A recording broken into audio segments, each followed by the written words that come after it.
Rand Fishkin is on this week's interview. Welcome to the Shore Oak Podcast. I'm your host, Tom Casano, and in this week's episode, we're speaking with the man, the myth, the legend, Rand Fishkin.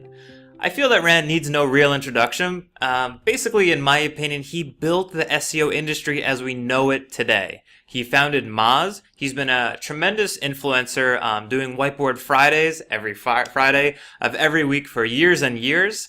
I've followed him forever, and I attribute more than half of everything I've ever learned about SEO has either directly or indirectly come from Rand via Moz or him directly. So in this week's episode, you're going to learn why Rand, the guy who created this industry as we know it, does not do link building.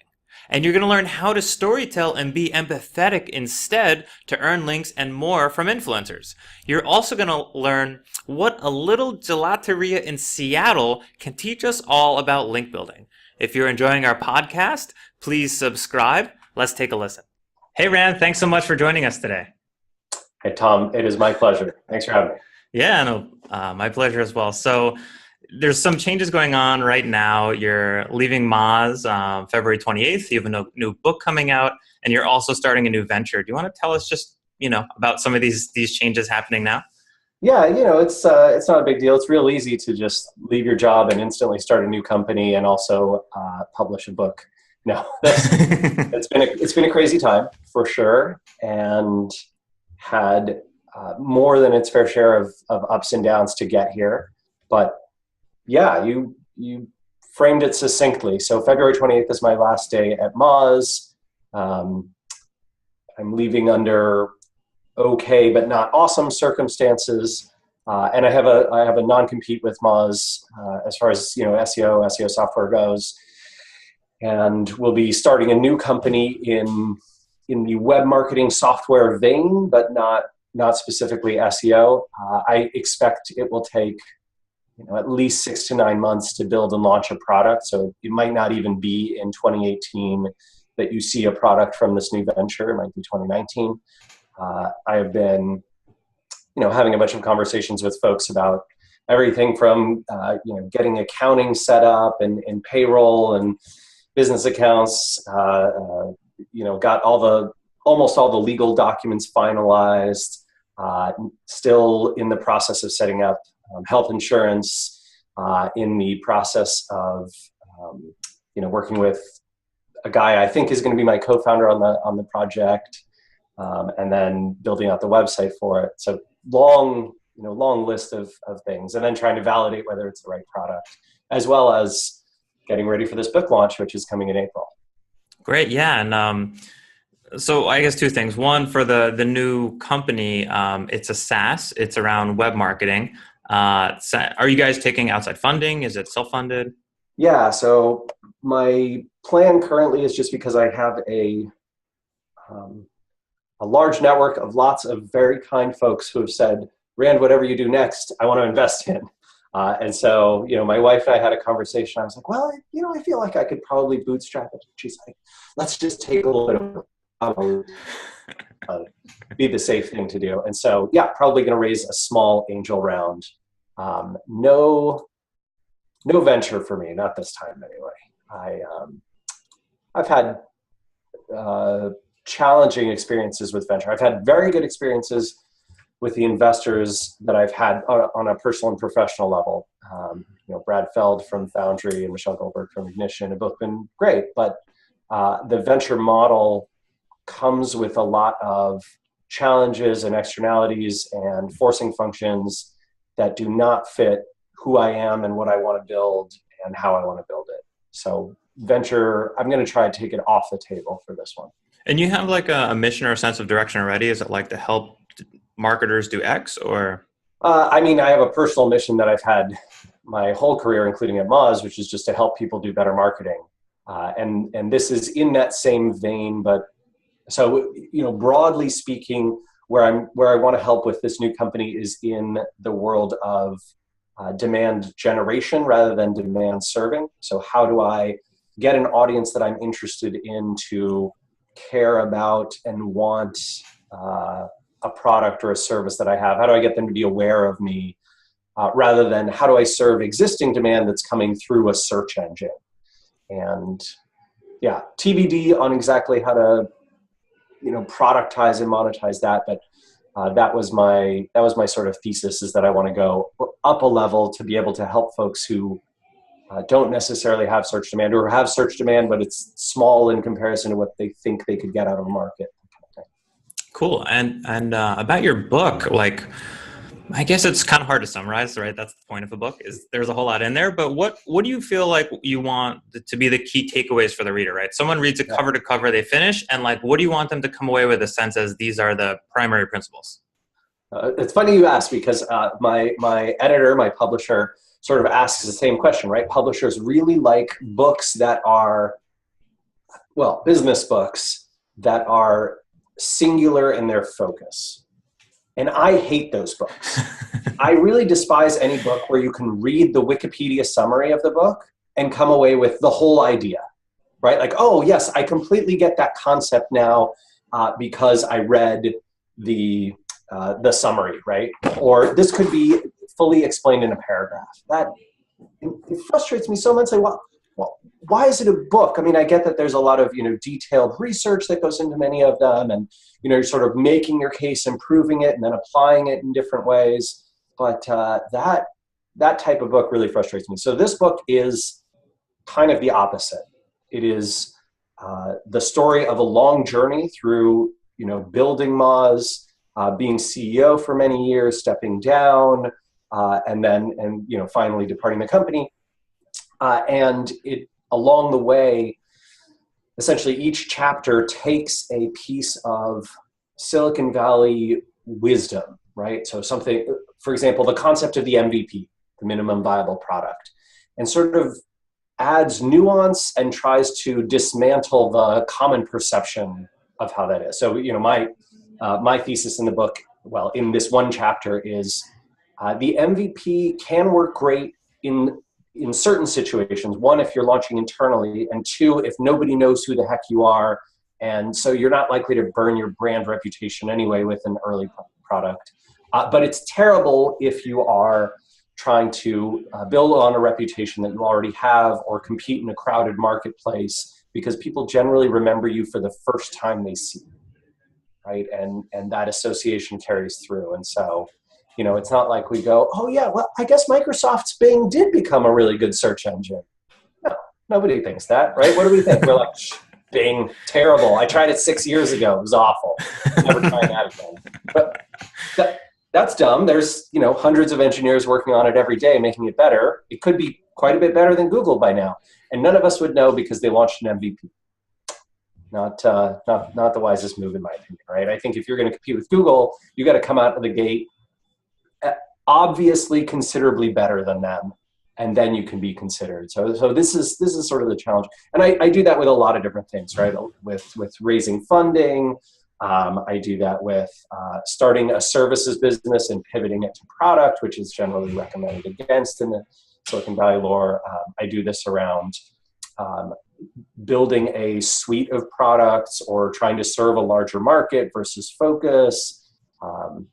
Around a bunch of SaaS metrics, around values. So each chapter kind of tries to take that same approach. Right. It's like maybe some counterintuitive insights into the conventional wisdom. So it sounds like semi-autobiographical, or maybe heavily, and then also like, here's what I found along the way I found to be true in my journey that other people say is this, and it's not the case.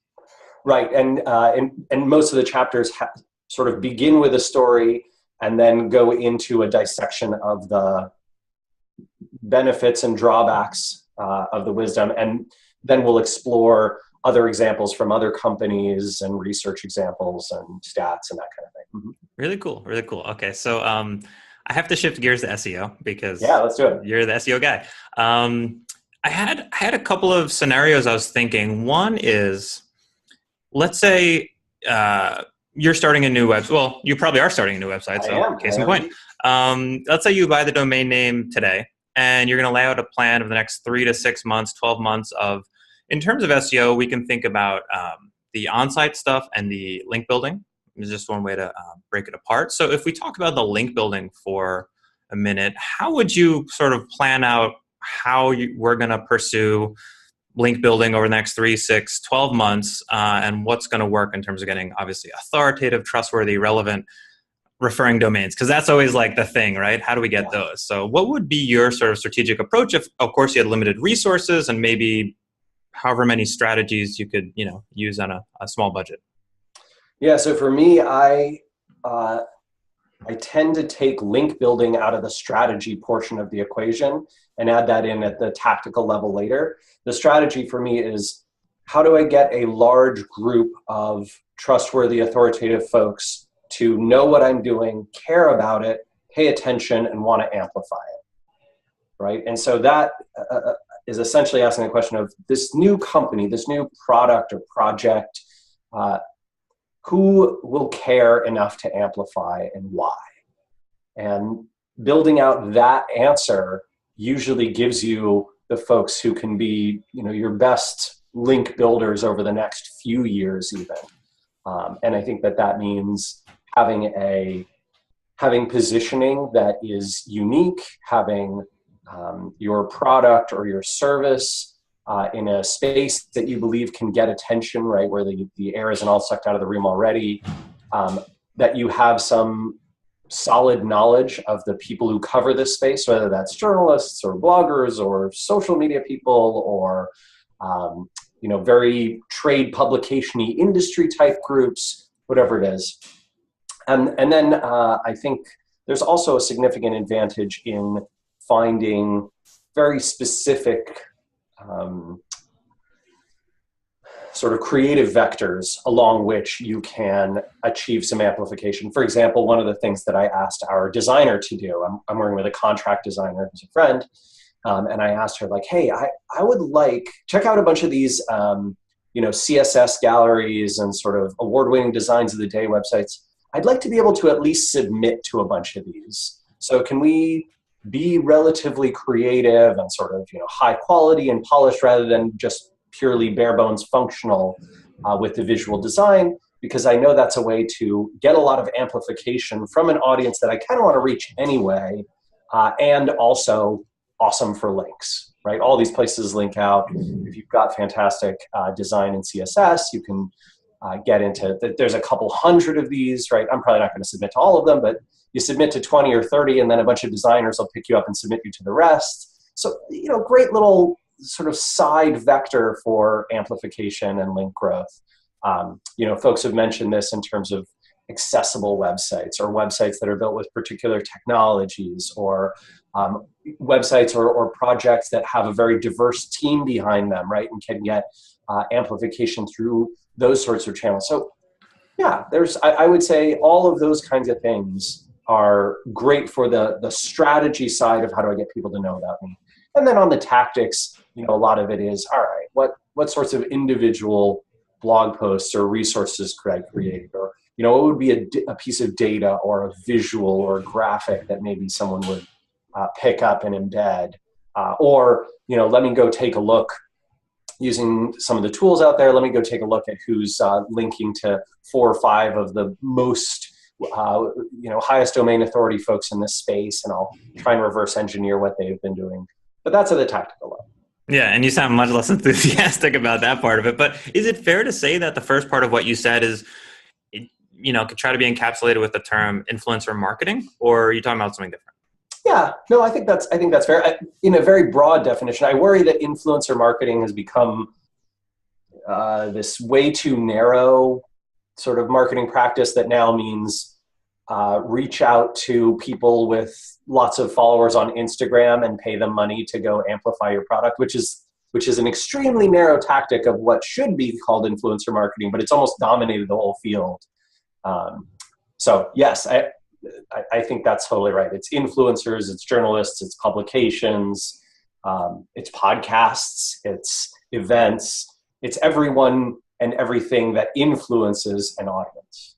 And then we also spoke about something they really care about. And I think that's maybe a trickier one for people to wrap their head around, because I imagine, can you speak to that? Like, it sounds great, but practically we got to figure what that is, and then we have to create something or do something that will just totally resonate. I think that's, I don't know, it's probably a challenge in marketing and PR all around, is like, we want people to care, we want people to share, we want people to read it. So how do you find that thing people care about? And obviously there's going to be failures perhaps along the way.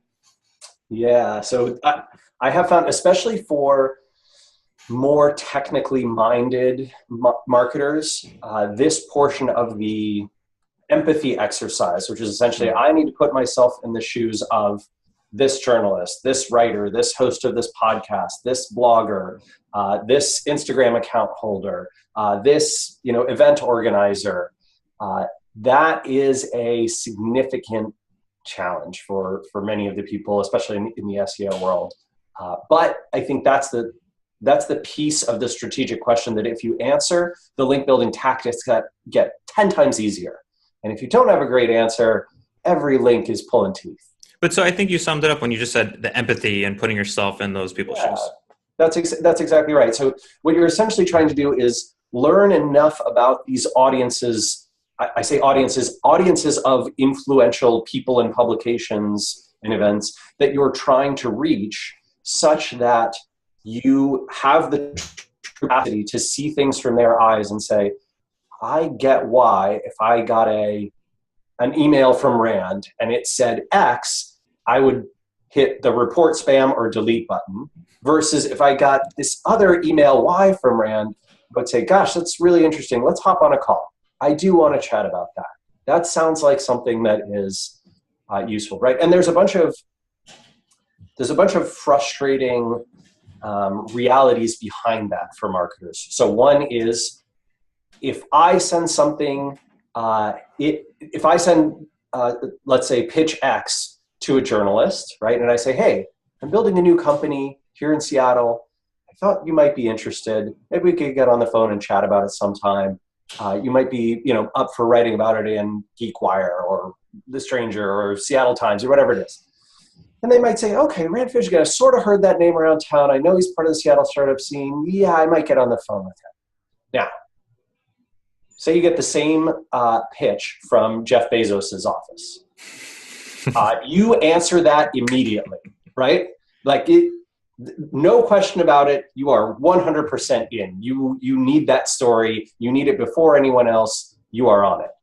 Now let's say you get it from a person you've never heard of and that you don't know anything about. And when you do a Google search for them, you don't actually find anything other than a LinkedIn profile and that they used to work at Microsoft.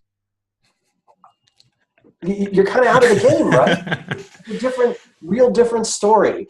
And that is extremely frustrating. I think a lot of marketers feel like, not a lot of marketers, a lot of SEOs, especially us, right? We feel like that's unfair, right? We feel like it's unfair. We feel like the link building process is so difficult for those new folks starting out.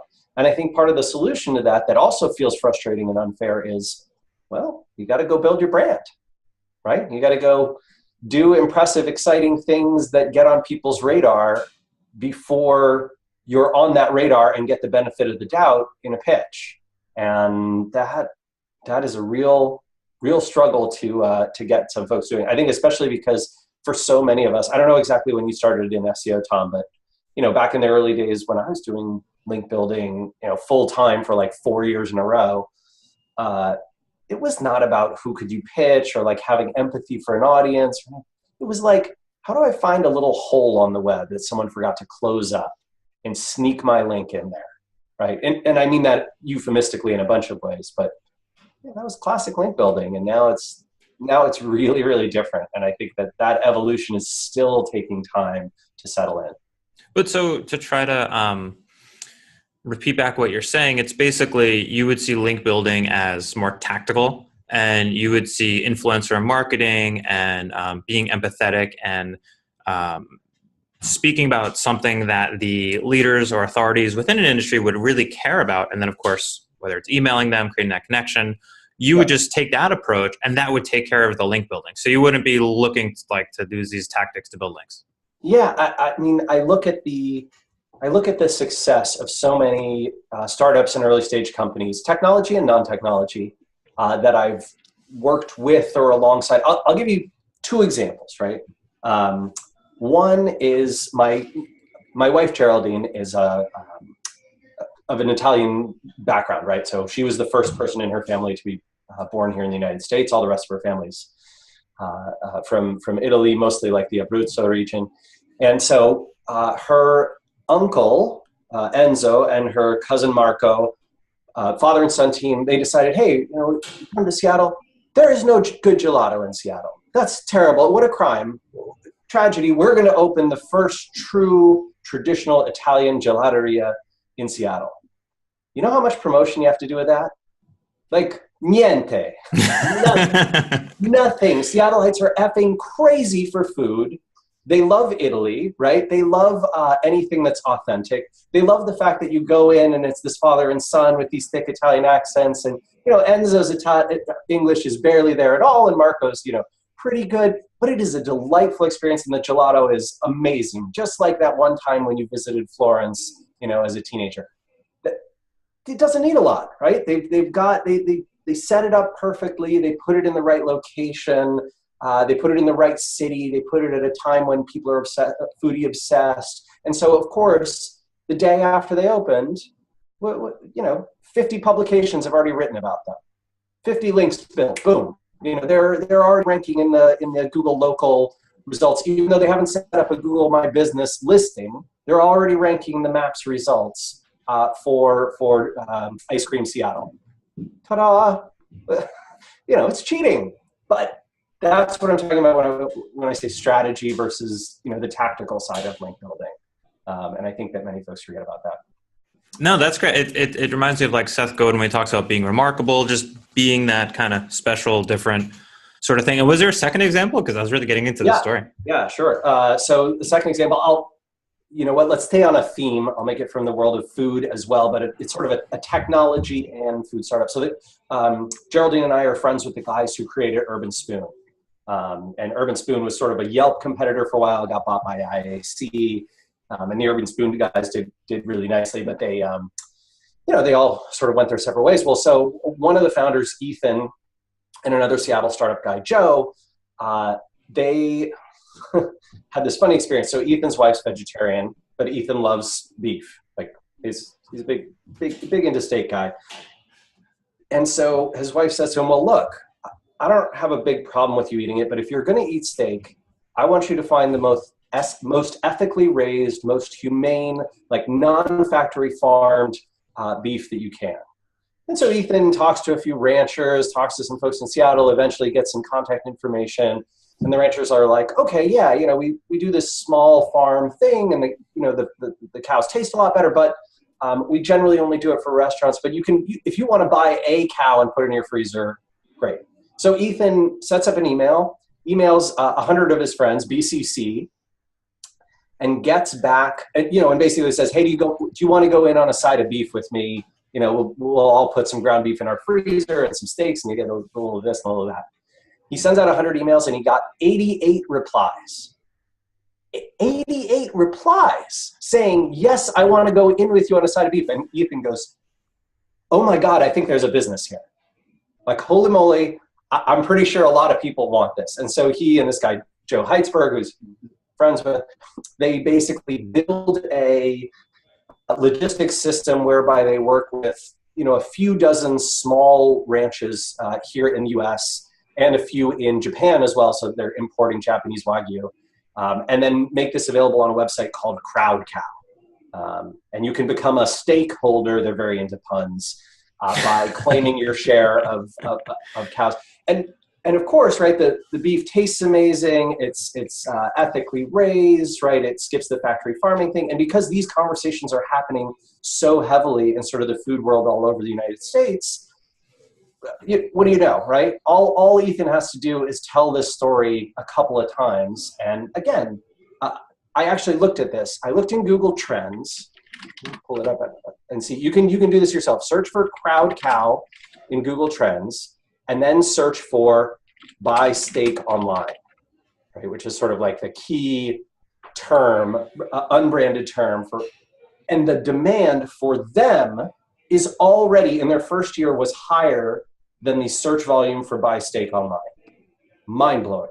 So basically it's the story, right? And when I think of storytelling, I think of PR, but I guess it's content marketing, it's empathy. I mean, tell me about storytelling, because a lot of the folks that, I hear from or talk to about link building, it's tactical, right? Yeah. It's like, let's do some guest posts, let's do some infographics, which are like a thing of the past. But where you're coming at it from is just like this other world of like, all right, but I don't know, it just sounds hard. And like, how do we do that? And who do we tell the story to? It sounds, no, when you tell the story about this really nicely, right? But how do we do that?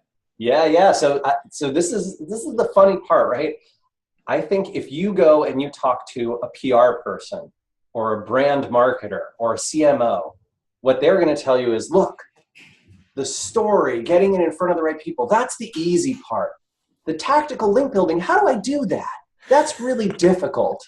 So the beautiful thing is, if you're in one world and you can pick up the other, you have an extreme advantage. So if you are a deeply tactical link builder in the SEO world, and you can add in this layer of strategic, storytelling and pitching and positioning and empathy for your audience and who the right audience is, you can have insanely awesome outcomes, right? Compared to your competitors who are operating at the purely tactical level, or your competitors who are operating at the purely brand level but don't know how to actually go and engage with the links.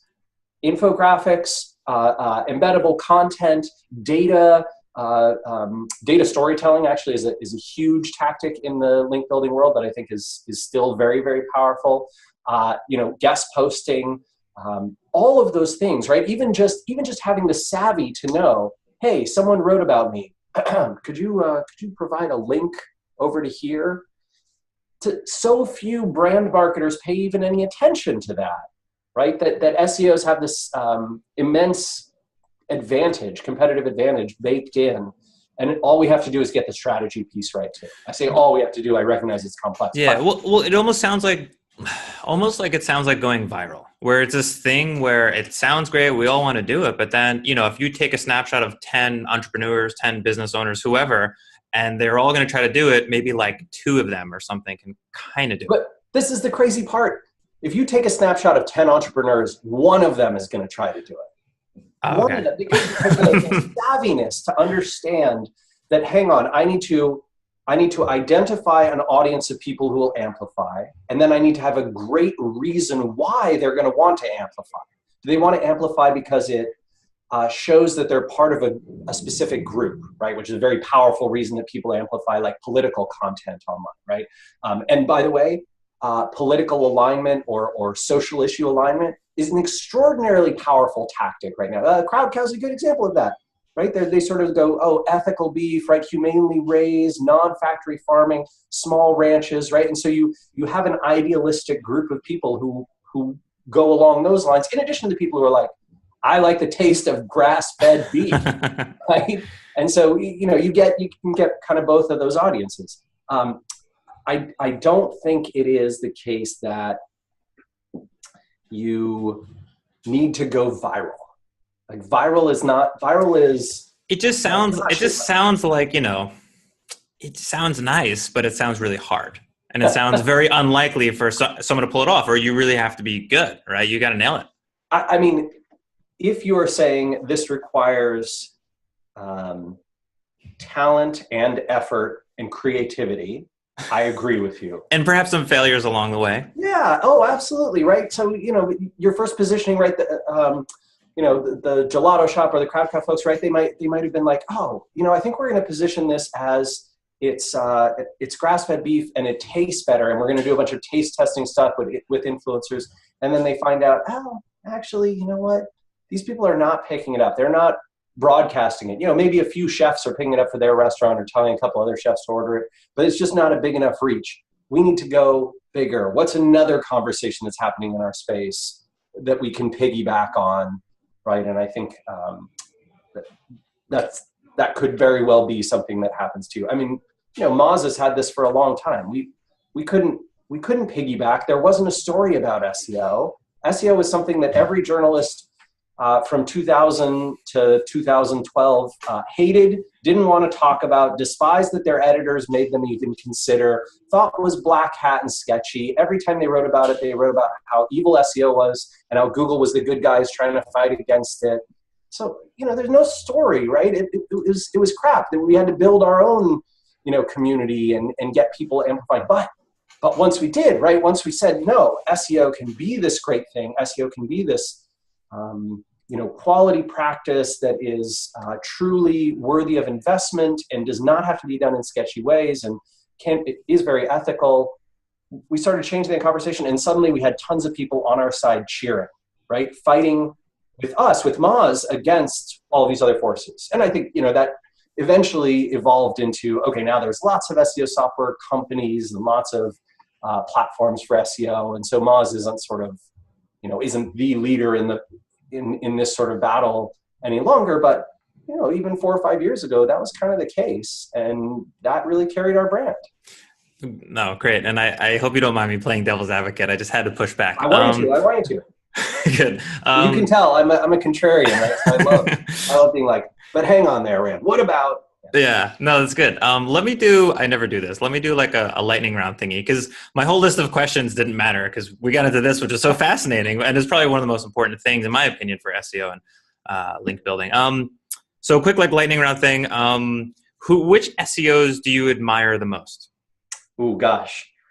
So I love people for lots of reasons, but a few of the folks that have really impressed me of late. So Emily Grossman, formerly with Mobile Moxie, she's just phenomenal talent in the space. Every time I see her speak or write or provide advice, she's just awesome.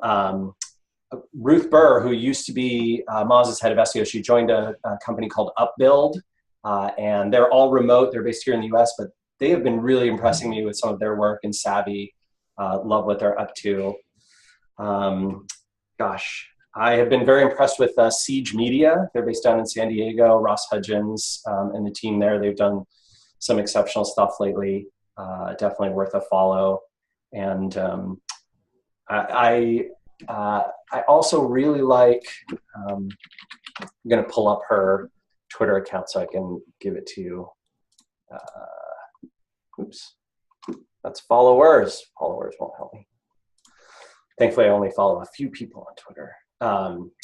So from First Round, she's not in the SEO world, but Camille Ricketts, who's basically the head of content and marketing at First Round Capital. Oh my God, they put out some of the best content in the startup world. And I feel like she and her team are just truly tapped into what entrepreneurs are thinking about. Always impressive to see what they're up to. Awesome. Good. Next question. The domain authority, which is very meta, of Moz is 93. What do you attribute that success to? If you had to try to summarize it into one or two or whatever, how'd you do it? Well, we make the score, so very easy. No, I'm just playing. So let's see. I think that the biggest reason that Moz is so well linked to is because we picked a sector that was very small when we started and grew extremely quickly. When we did that, we also identified a fundamental, gap or weakness in the market, which was that essentially many professional SEOs were unwilling to be open and transparent about what really worked and what didn't, and Moz was. And that differentiated us and built an audience. And then the third thing I think we did that was very unusual and, in my mind, both the right thing to do and very strategically smart was we always amplified great stuff in our field, even if it came from direct competitors or people who didn't endorse our product. We would get people writing on Moz who kind of disliked the company, but they wanted the big platform of our blog, and we would let them do it. We were happy to have them on stage at MozCon, right? We've never shied away from people being critical of us or of taking they seem like they might be competitive. Let's not talk about them at all, or let's only talk crap about them. We do the opposite, right? Awesome. No, that's a great answer. Last question is, what do you think has allowed Moz to be so successful? Which is very fair for me to ask you to sum up in like 30 seconds. Yeah, well, so let's see. I'm gonna challenge the assertion slightly. Like, I think we can talk about, what allowed Moz to get to $47 million in revenue. Sure. So Tom, when you take venture capital, you are making an explicit promise that you're going to return a multiple of that capital in a certain time frame, a certain window. And Moz has not done that yet and is not growing fast enough to be sort of what you would call an interesting or like truly successful venture-backed company. And I think you might fairly argue, Rand, I think the company is very successful. It's just that when you took venture capital, you made the metrics for success outlandishly ludicrous, which I would agree with. I think that's fair. But, I struggle on the lines of, oh, Moz is so successful. Yeah, guess what, right? We've raised $30 million in VC. We kind of have to return $300 million in VC. The only way to do that is with like close to $1 billion outcome. Is Moz really on that path? I don't know about that. Not right now, anyway. Hopefully, in a few years, maybe the flywheel will pick up again. I think Moz grew like 11% last year, but that really needs to be 30%, 50%. So anyway, as far as things that the company's done right, I mean, we talked about a few of them, but certainly timing, picking the field. I think that focusing really heavily on what our customers actually needed especially back in like 2007 to 2011, 2012, right? We built a lot of software, not just software, but for the first time, right? It was, for $99 a month, I can track all my rankings and see link data and, do some keyword research and figure out how difficult various keywords are. And that data was very hard to get at, right? You needed a lot of engineering talent to build it. Now there's Ahrefs and Majestic and SEMrush and Screaming Frog and all these companies that can provide that for you. But back in those days, there just wasn't a lot out there. Great answer. And any kind of closing thoughts? I know we kind of went all over the place, but anything that you feel like you want to share we didn't really get to, or? Gosh, I mean, my sense is that we covered some good ground and that there's going to be a lot more interesting and exciting stuff to discuss. Hopefully in the next few months here. So, knock on wood. Wish me luck. I hope I have another exciting venture to share with you in the years to come. Yeah, well, I'm looking forward to it. And thanks so much, Rand. It was a pleasure having you on. My pleasure. Thanks, Tom. Take care. Rand is as cool and warm in our interview as I always found him to be in Whiteboard Fridays and other times when I've heard him speak. And, when I initially reached out to him and to be in this interview, I really poured my heart out to Rand in a letter. So, I'm going to include at least a portion of that in the show notes to go with this. If you have not heard of Rand or you don't follow him on Twitter, go check him out. His handle is @RandFish. That's RANDFISH, @RandFish. He has some pretty insightful and great tweets that he shares. And Rand has a book coming out at the end of April. So watch out for that. I'm sure it's going to be a great read. I've hardly read a book in a long time, but this will be one of the exceptions of a book that I'm looking forward to reading. And it's called Lost and Founder. And Rand gave us a bit of a preview in the episode. So check out Rand on Twitter. Check out his book when it comes out. And I want to give a very personal thank you to Rand for starting Moz and for putting all of your love and heart and care into Moz and everything you've been doing. So I really appreciate it, man. Thanks so much. And if you're enjoying the podcast, please subscribe. And if you want to learn more about us, go to sureoak.com, SUREOAK.com. And I hope you have a fantabulous week.